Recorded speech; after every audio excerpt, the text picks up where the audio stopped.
Happy Thanksgiving, you folks, and welcome to episode 417 of #AskGSM here today for Wednesday, November 24th, 2021. I am Graham GSM Matthews. Hope you guys are doing well and having a great week so far. Completely crazy to think that Thanksgiving is tomorrow. For those of us in the United States, of course. Anyone else, who gives a fuck, obviously. But, yeah, it's wild to think it's tomorrow. But the last couple of weeks have been completely wild. I got to get going in like a half an hour, so I got to keep this short this week. And the thing is that of all weeks to keep it short, you guys sent in a lot of great questions. If you want to send in a question, you can do so by tweeting me at the Twitter machine, on the Twitter machine, at WrestleRant with the hashtag AskGSM. Find me on Facebook as well, facebook.com/Graham.GSM.Matthews. Drop a comment on the post that I usually put up on Tuesday nights, which I didn't this week, I apologize. If not on Tuesday nights, if not on the wall itself, what the fuck am I saying? And be sure to drop your question down below in the comment section on this very video. I'll include your question in next week's edition. So we're going to get right into it. It's pretty much going to be speed round this week. Again, we got a lot of great questions, so I got to go quickly through a lot of them. But I appreciate you guys, as always, for sending in the questions. There's some great ones here. Starting with No L from YouTube. Do you see their first women title, or who do you see winning their first women title in 2021? Liv Morgan or Toni Storm? That's a good question. I think of the two, Toni Storm should be champion first, but I think they're much higher on Liv Morgan becoming champion before Toni Storm. Now, I know they teased last week on SmackDown and the week before that a Toni Storm-Charlotte Flair feud. They could very well do the feud. I would be very surprised, though, if they had Toni Storm, after not even putting her on TV for the better part of the past 4 or 5 months, have her be the one to beat Charlotte for that championship. I would be very surprised. Liv Morgan, not that I don't think she's going to be the one to beat Becky Lynch for the Raw Women's title, but I do think they'll go back around to her and have her win the championship at some point next year. So I think of the two, Liv Morgan has the higher chance, just because it seems like they're more keen on pushing her. Their second question: Do you expect Spider-Man: No Way Home breaking Endgame's record with Tobey Maguire Spider-Man and Amazing Spider-Man being in it? That's not confirmed that they're in it, but obviously, if they're not in it, you can expect Marvel Studios to be burned down by the next day after the movie comes out if they're not in it.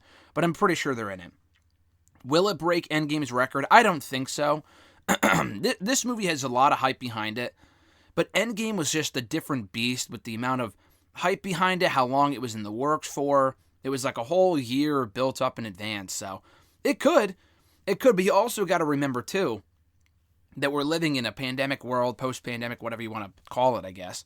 As far as movie theaters are concerned, there's still a lot of people that will not go to the movies. A lot of people that would rather watch it at home, not go to a movie theater, go to see it. So I'm sure it's going to do great numbers. I have no doubt about that. But Endgame came out 2.5 years ago before that was even ever a thought. The COVID thing with COVID and the pandemic and whatever. So you got to remember that too. I don't think it's going to break Endgame's record. It might not even come close. I'm not sure.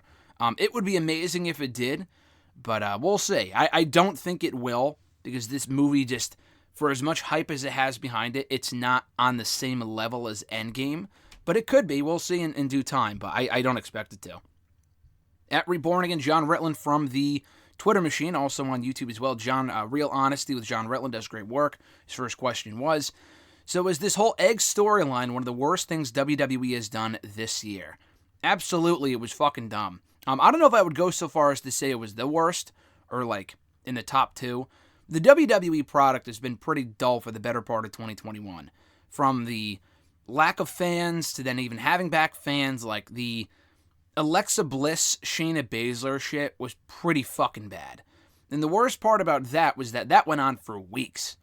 And a lot of the matches just weren't good and all that other stuff. No one really benefited from any of that garbage.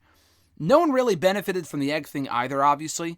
But the best thing I can say about it was that they kept it limited to Survivor Series and the next night's Raw. And they had a payoff.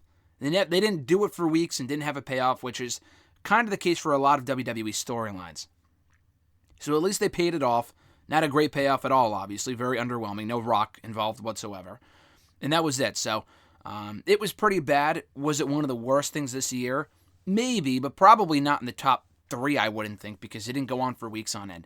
WWE is known for doing bad storylines and bad feuds and dragging them on forever. Thankfully, that was not one of them, so that's probably the best thing I could say around it, about the egg storyline around Survivor Series. John's second question: as far as Thanksgiving wrestling shows go, What is your favorite and least favorite show to take place on or around the holiday? I mean, obviously Survivor Series would probably be the best answer, right? Because a lot of those shows took place around, Thanksgiving week, if not on Thanksgiving itself. Beyond that, that would probably be the best answer I can come up with. I can't really think of, unlike Christmas or Halloween, I can't think of many wrestling shows that happened on Thanksgiving that I watched and enjoyed, aside from the occasional Impact over the years, which has never really been great on Thanksgiving itself.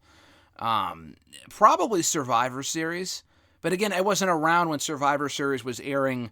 I wasn't even born yet, literally, when it was still airing on Thanksgiving Day back in the early 90s, late 80s, and whatever. So going back and watching those probably would be my answer, but I can't think in the time that I've been a fan for the last decade plus, one wrestling show or one event that took place around Thanksgiving that I would think, oh, this is a great Thanksgiving tradition, aside from maybe Survivor Series. So that would probably be it. Rick Uccino from the Twitter machine. Rick's awesome question here was, what was the one match that solidified your wrestling fandom for life and why? Great question, and it's a very odd answer. And I've talked about this before, but the segment, the storyline, and again, a lot of people are going to say, oh, Austin and Rock, or oh, Hogan and Andre, or whatever. Shawn and Taker, if you started watching in the later years or whatever. For me, it was the year before that, 2008. I was already watching everything that the USA Network had to offer. I love shows like Psych and Monk. I was already watching shows like that. And I wanted to get into every program that USA Network had to offer, including Monday Night Raw. So I tried out Raw a couple of times, never really got into it. I watched the anniversary episode.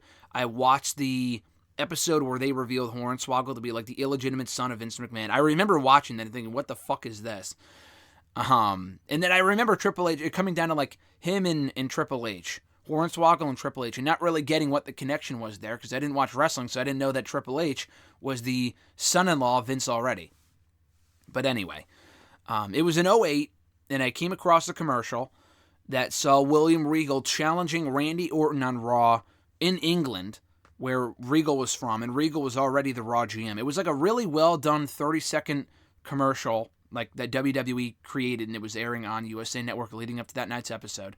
I was off of school that week for spring break, I think, so I was able to stay up and watch it. Because remember, this was back when Raw aired at 9, ended at 11. That was too late for me as an 8th grader, or 7th grader at that point, actually. So I stayed up and watched it, and I absolutely loved it. And it wasn't a great match or anything. The Orton-Regal match in that night's Raw was maybe 7 minutes. But the way the crowd reacted to Regal, the way he was the GM and a wrestler at the same time, challenging someone like Orton, who I was familiar with, this dastardly heel. I thought it was a great dynamic, and the Regal character single-handedly sold me on watching wrestling. And I've not missed an episode of Raw since. So it would be that match. And again, it's not this great match, but it was the characters really that sold me at first. And had Regal maybe not won the King of the Ring the following week, I don't know if I would have stuck with it. But I saw that night's episode of Raw with Regal and Randy, and I enjoyed it. And then I tuned in the following week when they did King of the Ring. And I watched that whole thing, and it was great and whatever. And Regal won the whole thing. So my wrestling fandom continued because I saw this one guy that I don't remember anything else from those episodes. The only thing I remember from those early episodes of Raw that I watched were the Regal segments. And because he went on to win King of the Ring the very next week, I was fucking hooked because I had to see what else this character would do. And then from there, I would watch the rest of the show and then tune into SmackDown and ECW and find other people that I liked. But it all started with Regal. So if you ever hear me, praise Regal and say that he was my favorite or is my favorite of all time, that's why. Because he got me into wrestling and I'm where I am today because of him. At Kyle Rochelle 19 from Twitter, with Carmella and Zelina winning the tag team titles, can Rhea face Becky for the women's championship after Liv Morgan? I hope so. I would love to see it. I don't think, like I said, I don't see Liv Morgan winning the championship from Becky. I don't. I think it'd be cool. I just don't think right now is the right time. I feel like at this point, Becky's been unbeaten for so long, and I'm pretty sure she lost to Sasha Banks on SmackDown a few weeks ago. So I'm not exactly a month ago or something. So I'm not exactly sure where they're getting this. Oh, she hasn't been pinned in 3 years. No, she was beaten literally a fucking month ago. Like, why would you do that then if you want to tell the story of her not being pinned? But anyway, so with Becky, I don't think she's dropping the championship anytime soon. I would wait until WrestleMania at the earliest, personally. Rhea would be a great opponent. I really do. I mean, I look at that Raw Women's roster. You can go back to Becky, and Becky being the person, or Bianca, not Becky. Becky is the champion. You can go back to Bianca and have Bianca be the one to beat Becky. That would make the most sense storyline-wise. If not Bianca, then probably Rhea. They had one match in NXT 2 years ago, and they worked well together and whatever. So, yeah, I think Rhea and Becky would be a really interesting feud. Becky, or Rhea's already had a lot of feuds with Asuka and with, Charlotte and with Nikki and all these other people. It's time to get her back in the singles ranks, for one. And two, to kind of get her back in the spotlight with someone like a big star like a Becky Lynch. If she couldn't get that win over Charlotte Flair, having her be the one to beat Becky would be the next best thing. So I really do hope that Rhea is after Liv Morgan as far as Raw Women's title shots are concerned. Back to John, his third question. Non-wrestling related, are there any movies you watch on Thanksgiving or traditions you try to adhere to, outside of being around family, of course? Another good question. As Jared responded to your question, John, I have to agree with what he said. As far as, there's not many... The only two Thanksgiving movies I can think of that are centered around Thanksgiving that I try to watch... I don't watch the Charlie Brown one, but that's one of them. That would be the Charlie Brown Thanksgiving or whatever it's called. That would be one Thanksgiving movie that I can recall. The other one being Planes, Trains, and Automobiles. I saw that for the first time 4 years ago, I think, 4 or 5 years ago. And I've tried to watch it on Thanksgiving itself ever since, for the last 3 or 4 years. So, yeah, Planes, Trains, and Automobiles is a tradition. Watching that every Thanksgiving morning with my brother for the last couple of years now has been a tradition of mine. So, that would be that. As far as other traditions, not really. I'm not a big football guy, so football will be on in my house. I'm not really watching it per se. I don't know if watching Impact counts. Impact has traditionally fallen on a Thursday, so I've been watching that on Thanksgiving itself. I'm trying to think. Not really. Like you said, being around family, obviously I'm always home with my family on Thanksgiving. Aside from watching that one movie, that's probably about it. Just fucking hanging out, really. Not really a tradition, but I'm usually pretty busy. So I want to start playing SVR07 on Thanksgiving itself, or even on today, the eve before Thanksgiving. Last year, Alexis and I and her brother, we all played SVR07 GM mode until fucking 2 in the morning. So I would love to make that a tradition. I don't know if that's going to happen tonight. But 2 years ago and 3 years ago, and tonight too, not last year due to COVID, but my brothers and I went to Dave & Buster's. I don't know if they have that where you guys are, but in the Northeast anyway. It's this giant gaming place, and they have arcade games and food and stuff like that. It's a lot of fun. And on Wednesdays, I don't know if it's a Thanksgiving week thing. I think it's just an every Wednesday thing. They have it half off. So you can buy, the games or tickets or whatever for half off, which is cool. So we've been doing that the day before Thanksgiving for the last couple of years, except for last year. We're doing it today too. So I guess that would be another Thanksgiving tradition that we're looking forward to as well tonight. At Supersonic X 1991, their question was, and we got a lot of questions left, but I got to get going a little bit, so got to go speed round through these next few questions. Your thoughts on the fan that attacked Seth Rollins? Do you think that WWE should tighten up security measures so they won't get future fans attacking WWE superstars? Yeah, the whole thing was just fucking dumb. It should have never happened. Security should have prevented that. You can't prevent everything, but this is the second time in recent memory this has happened at that arena. Someone brought it to my attention. It happened with the Bret Hart thing at the Hall of Fame a couple of years ago. How does that happen? How the fuck does that happen? So, in the same arena, no less.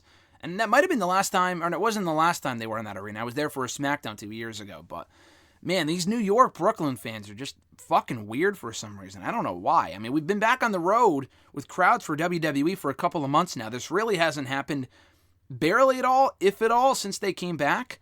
And I know it happened in AEW for their first show back in July. But for WWE, I don't really remember it happening all that much. And it happened the second instance in Brooklyn the other day wasn't someone running in. It was someone, a sign or someone yelling obscenities in Montez Ford. There was video of that as well.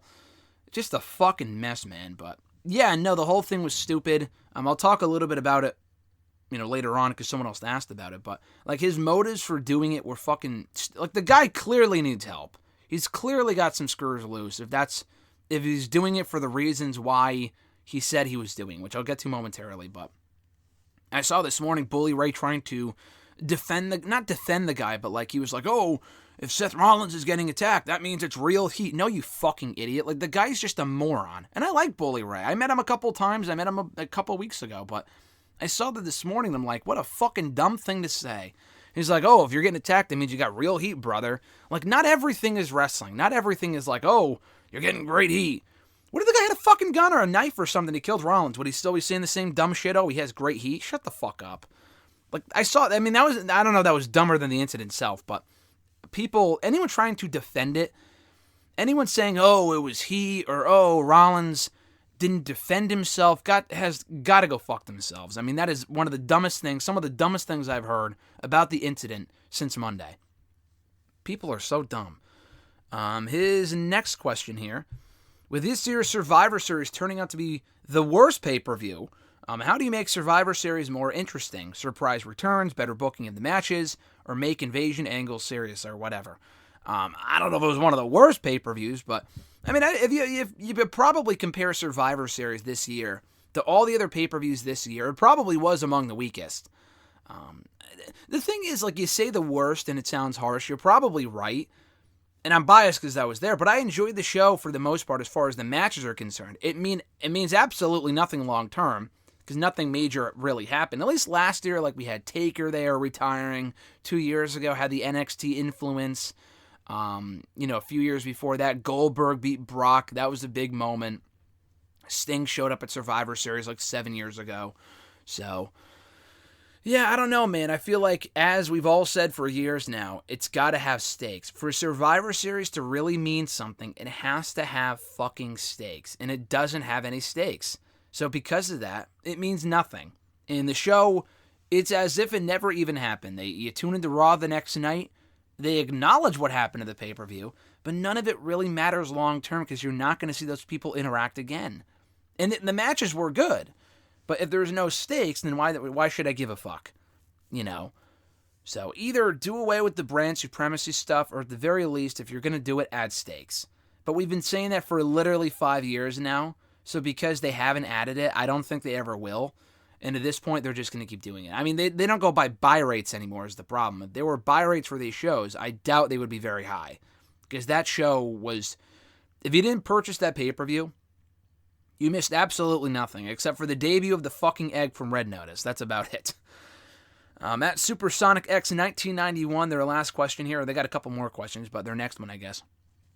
Will we see some surprise returns as well as surprise debuts or NXT call-ups in 2022? I mean, we always do. We always see returns and debuts. The thing is, in 2021, even with fans, we really did not see... I mean, we saw a lot of call-ups, but we really did not see many returns at all. Like, in years past, we had Kurt Angle, the Hardy Boys, Brock Lesnar, Goldberg, Shane, Batista, all these other people. We had absolutely none of that in 2021. None of it. I'm thinking now, I'm sure if I look at the rosters, there might be a person or two, but no one really came back to the company. I mean, Brock did at SummerSlam. Becky came back. That was cool. Beyond that, I mean, not really. A lot of the other people that came back were people that were hurt or sick or whatever, like Keith Lee, and then he got fired anyway. So, yeah, I don't know, man. It's weird. I don't know. I don't know who that would be. Like, obviously, call-ups. We always get call-ups. We always get call-ups. Whether they'll be any good is the question. That really is what you should be asking. Will the call-ups in 2022 be any better booked than the call-ups in 2021? And the call-ups this year, like, Priest did well. Riddle was last year. But, like, Cross completely failed. Tegan Nox never even had a chance. Scarlett never even got called up, technically. And all this other shit, so... I don't know. It's really weird, man, but I'm sure we will get call-ups next year. It's more a matter of whether they'll be booked correctly is the question. At Iwagu91, do you see Ruby Soho become the inaugural TBS champion? I do. I think it's going to come down to her and Jade Cargill in the finals, and then Ruby Soho will beat her to hand her first loss in AEW. I like Cargill a lot. I think she is a future champion. I don't think she's ready yet. Not now. So I would give it to Ruby Soho. His next question, your thoughts on Jeff Cobb, who was Matanza Cueto of Lucha Underground. I love Jeff Cobb. I know he was Matanza. I saw him in Ring of Honor, really became a fan of him there after seeing him in person against Hangman Adam Page a couple of years ago, Ring of Honor Final Battle. I've seen some of his work in New Japan. I saw him pop up in MLW recently. Yeah, I'm a big Jeff Cobb fan. I think the guy is great. I just wish I could see more of him. Like, I know he popped up in AEW a few years ago, but, I mean, him in Japan seems like a great fit. The problem is I don't really watch New Japan consistently at all, so I can't really see his work. Whereas if he was in an Impact or an MLW or a Ring of Honor, which is now closing, I can watch him more consistently. But yeah, I'm a big Jeff Cobb guy. I think he's awesome. Their next question. Do you think that the women's tag team titles and the 24/7 title should be scrapped? Is water wet? I mean, obviously, I feel like both belts are completely pointless. The 24/7 title just has reached a point where no one gives a fuck anymore. It's just not. They're trying. Like, Reggie has done what he could with it. Dana Brooke winning it, I mean, I just can't bring myself to care. It's the same shit every fucking week. The women's tag titles, they changed hands this week. That's great for Carmella and Zelina, but they have no value because they never get defended. There's no division. There are no other women's tag teams. The tag teams on the main roster are just about as pointless as the women's tag team titles in NXT. They have more teams down there, but they've never really been a priority. So, yeah, I would get rid of both titles, but I don't think they will. I think it's more likely, I think it's more likely to get rid of the 24/7 title as opposed to the women's tag team titles. I think they're sticking with those and are going to make those work for as long as they can, but I don't think they're going to get rid of them. At Team Zaluda, 24X, X Team Zaluda 24X, Chris. Thank you, Chris, for sending your question. His question was, who do you think Impact will get for a signing/appearance next? So, spoiler alert, but Bronson Reed, now known as Jonah, popped up on Turning Point, Impact's latest special on Saturday, which was really cool. Beyond him showing up, like, who else could I see popping up in the weeks to come, months to come, 2022, whatever? Probably one of the latest releases, to be honest. I think Bray Wyatt, I don't think he's going to Impact. I think that would be cool, because it kind of fits in with the whole, undead, zombie stuff, whatever. I don't think he's going there. I feel like if it was going to happen, he would have done it right after his 90 days were up, but he didn't, so whatever. I don't know. I'm trying to think of, all the latest releases. I could see Ember Moon going there. I think she'd be great in AEW, but I could see her in Impact. Karrion and Scarlett did not end their run there on the greatest note, but I also just don't see him going to AEW either. So I feel like Impact would be nice if everything behind the scenes was settled. Maybe his issue was with Don Callis. I don't know, but maybe he goes there. If they pay him any better, then maybe. But if not, then I don't think he's going there. I don't know, man. I'm trying to think. Who got released earlier on in the month? Didn't they have, releases recently and then releases, a week ago? Or I'm trying to remember who else got fired. I mean, that was the beginning of the month. Just recently, they had Hit Row get cut. Morrison and Taya, honestly, I could see them going back to Impact. As a unit, they were really good there. They did all they could do. They were a former Impact World Champion, Women's Champion. They did all they could do. But it's better than nothing, so I'm sure there's a lot of people that could pop up next, but those are probably the people of the latest WWE releases that are free agents soon that I could see going to Impact. They just won't be until, February. I'm sure they'll get someone else before then. I don't know who that would be. But someone from AEW would be cool. Someone from New Japan would be cool. Again, I'm just not really sure who that would be. At E13A, their first question was, have you heard about the backstory behind the Seth Rollins attacker? So the tweet that he had linked me to mentioned that the fake Seth seemed to have scammed this dude out of hundreds of dollars and then got this guy's bae arrested because of a fake check.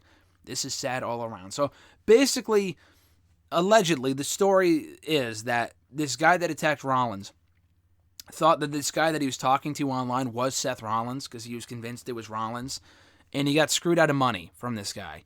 So he attacked him because of that, because he thought the real Rollins was the same guy that was talking to him online. You can't make this fucking shit up. People are... The guy has got to have something wrong with him to believe that was actually Seth Rollins.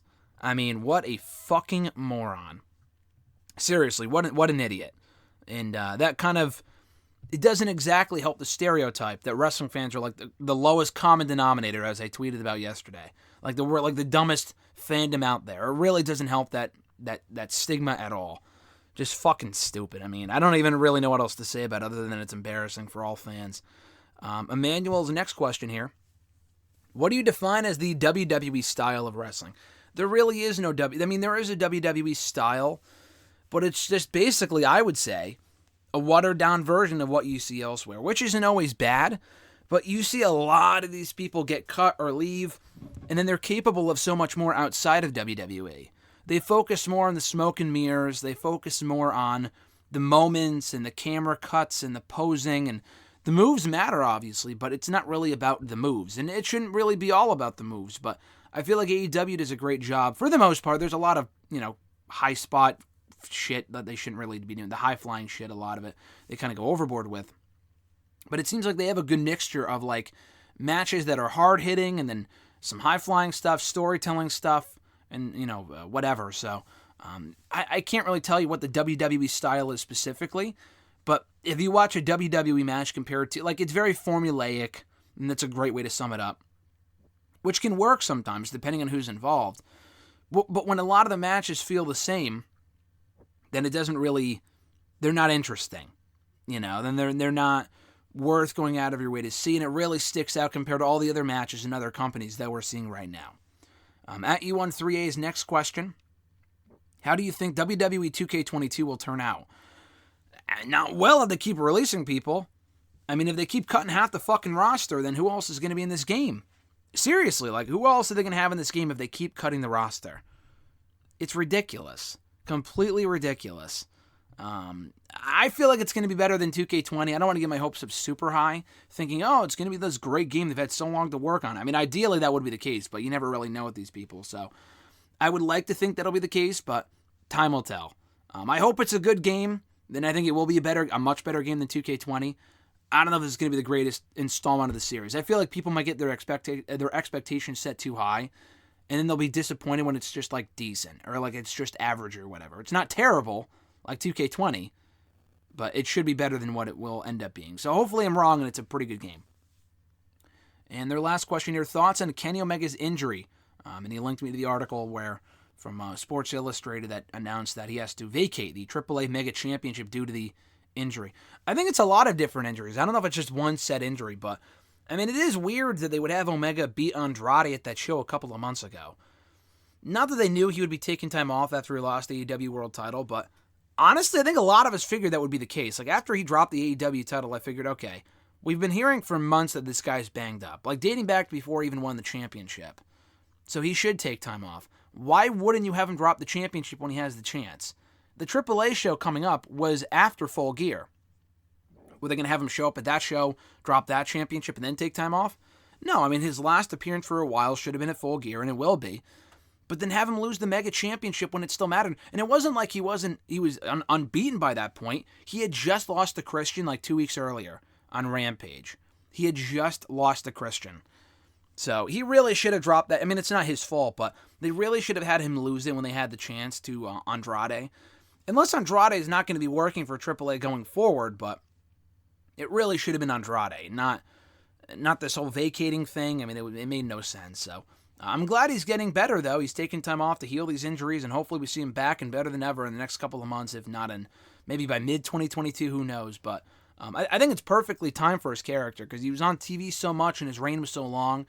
To take some time off after that long reign makes perfect sense, and it's well-deserved. So hopefully we see him back in the not-too-distant future. And I think we got one more question, or three more questions from @SupersonicX1991. We'll go quickly through these. Thoughts on Kaylee Ray being a babyface? It's a weird direction for her and her current character. I haven't seen NXT yet, so I have no idea what you're talking about, but I felt like she was better off as a heel, so her as a babyface is weird, but maybe they're doing that to have her feud with Mandy Rose, and then she'll go back to being a heel. Who knows? Their next question, any thoughts on the Xia Li character on change on SmackDown, the character change, inspiration from Shang-Chi, blah, blah, blah. No, I liked it. I liked the vignette they aired for Xia Li on SmackDown. I thought it was very well done. I thought it was creative. People go, it's stereotypical. I don't think it's racist or anything, but I don't know. It's something different than what we've been getting with Veer Mahan, for example, where they just show him standing in a fucking alleyway or whatever for 30 seconds. No, the Xia Li vignette was really well done. The animation was great. The question is whether they can continue off of that, continue to build off of that, and give her momentum and a real character on SmackDown. But anyway, I like the vignette. I thought it was very well done. And then his last question, final question of the year, because I'm taking the holiday off from wrestling Twitter. Do you think wrestling fans going too far when it comes to wrestling from a business point of view? I would rather enjoy wrestling or watching wrestling than complaining about it. Happy Thanksgiving. Well, happy Thanksgiving to you as well. The thing is that we can't just completely... Part of enjoying things is analyzing things. You see it with the movies, too. Obviously, knowing what's going on behind the scenes, I agree with that to an extent. Like, I feel like we get too much backstage access, and I talk about, like, we as, like, everyone as far as the wrestling fans online. We kind of get too much of a sneak behind the curtain kind of thing, like a look behind the curtain as far as what's going on and whatever. I don't know. I feel like with, like, the spoilers, like, that happens a lot. Like, oh, so-and-so is coming back. Like, I would rather be surprised about that. Why is that even being reported? Just let it play out. You know what I mean? But I know these websites need clicks and whatever, so I get it. But I don't break any news. I just fucking write about the shows. So, it's my job to analyze the shows and to talk about the shows and break it down from a business standpoint to a certain extent. But overall, yeah, I would say just watch the show and enjoy it and let certain things play out. The problem is that with WWE, you can't really let things play out because they never really pay off in a certain way. That's the problem. With wrestling in general, I would say just enjoy it, watch or, like what you like. If you're not going to like everything, I get it. But the thing with, like, people saying, oh, stop complaining, let it play out. It never fucking plays out with Karrion Kross. It's very rare that a storyline actually reaches its end and it's a satisfying payoff. With WWE, that is very rarely the case, to be completely honest with you. So, I understand people complaining to a certain extent. If it's not good, it's not fucking good. But, there is something to be said for, just enjoying things and consuming it as a wrestling fan and not a wrestling analyst or whatever. But that's not really the age we live in anymore. With social media, everyone can discuss and analyze everything. So, that's not really what it is anymore. But, if you don't like the complaining or, whatever, then just don't comment on it or don't be on Twitter. There's a lot of people who watch these shows that aren't online and don't share their thoughts about it online. They just watch Raw or watch SmackDown or watch AEW without tweeting about it or whatever. People like that. If you want to do that, that's awesome too. You can't be on Twitter and then, complain about people complaining about it, because it's the same thing. If a movie comes out and they don't like it, they're going to talk about it. The behind-the-scenes stuff, the business point of view, I get that, because people kind of go a little too insidey, a little too insider for their own good. I completely agree with that, but I don't think that's the majority. I feel like some people are just, it's there. Like, there are certain things you don't have to go out of your way to see.